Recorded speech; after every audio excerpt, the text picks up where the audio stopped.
Hello, did you know that if you enter into a contract with a 20-year-old, you might just have entered into an unenforceable contract?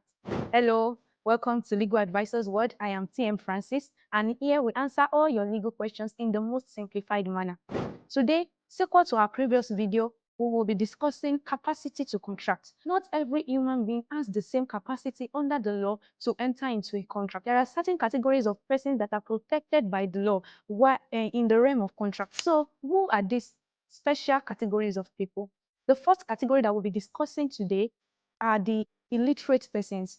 Illiterate persons are people under the law who cannot read or write in the language in which a contract is being made. For example, you have drawn up a contract in English language, and the other party that you are contracting with cannot sufficiently read to understand in English and cannot write in English, cannot adequately write in English, then that such person under the contract law in Nigeria is considered an illiterate person. So does it mean you can't enter into a contract with an illiterate person? No, but there are certain cautions, there are certain things you must do to protect yourself as a business person. First, when you are entering into a contract with an illiterate person, in the contract you are drawing up, you must ensure that it contains an illiterate juror. There's something we call an illiterate juror. So for example, you are buying a piece of land or a parcel of land from a family, and most members of the family are illiterate. The head of the family is an illiterate. The principal members of the family that are signing or thumbprinting are illiterate. Or even you are buying from a single individual and the person cannot sufficiently read or write in English.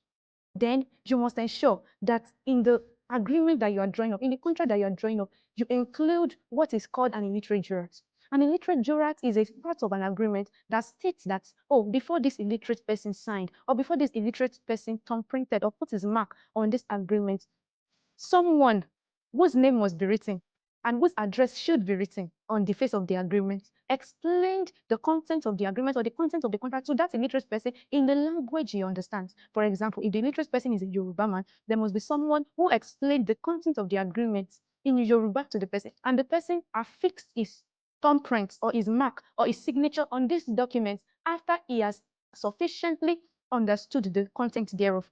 The second category of people that the law protects in contracts are infants, people who have not attained the age of majority.